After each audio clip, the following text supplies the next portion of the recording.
สองการสองฝ่ายและคณะทำงานแทนมาทางคณะนายบ้าน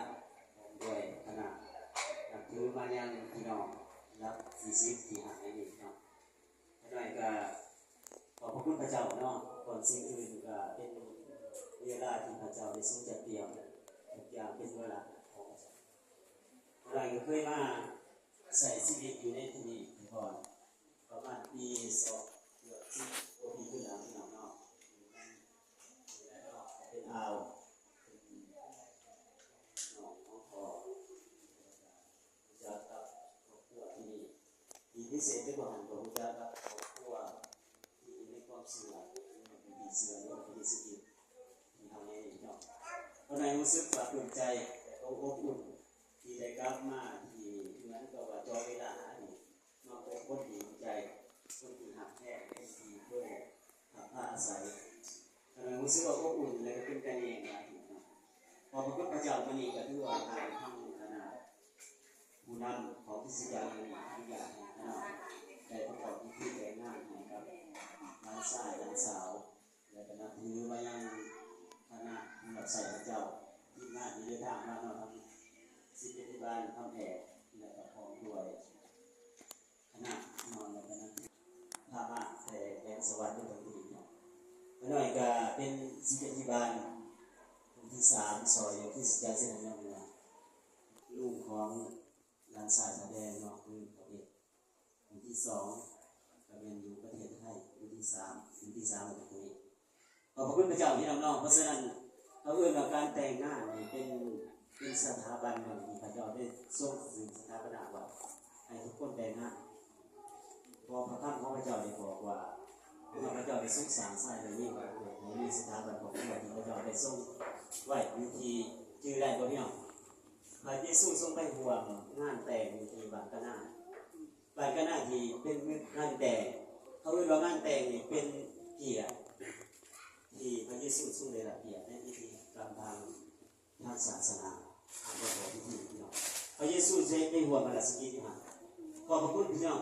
การแต่งงานนี่เป็นการสถาปนาของพระเจ้าและสมเด็จที่ไว้พี่น้องถามว่าการแต่งงานนี่ผิดบ่พี่น้อง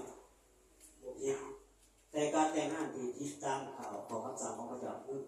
คือเขาเรียกว่าเอาก่อนแต่ง1เลยผิดประเพณีบ้านเฮา2เลยผิดเรื่องรับขอสละพระเจ้าต้องการให้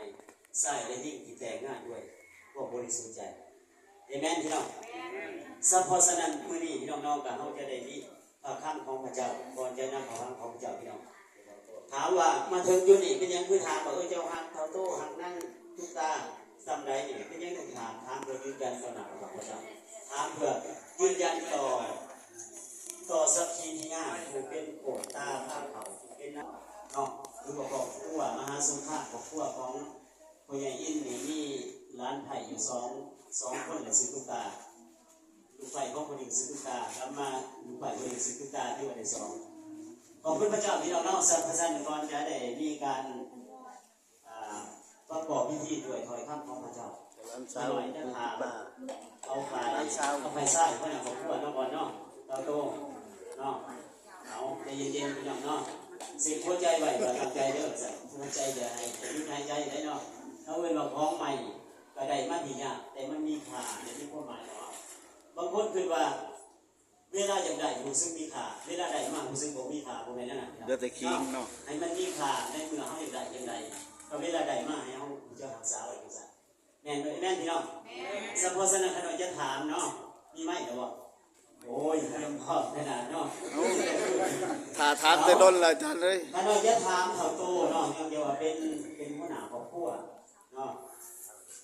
เอาคำถามจำคำถามให้ดีแล้วตอบให้ตรงตามความคิดตามความเข้าใจที่ทางถามทอดอาจารย์เป็นไงว่าเนาะผู้นั้นไม่ใจหอดเคยใหม่เท่าโตเนาะขณะจะถามเท่าโตว่าเท่าโตเจ้าจะหักนั่งทุกตาถึงขนาดเวลาคำนวณเท่าไหร่ตลอดชีวิตพี่น้องเนาะเอาพยาน2 คำ2 ตายเนาะอันนี้ดึงและต่อหน้าพระเจ้าเด้อพี่น้องจะหักเอาเท่าโตเป็นภ ภรรยา เฮ้ย เป็นสามีเป็นสามีของเจ้าไปถึงวันไหนตลอดชีวิตพี่น้องเอาขอตัวมือให้น้องเนาะ อาจารย์จะเปลี่ยนแล้วเนาะ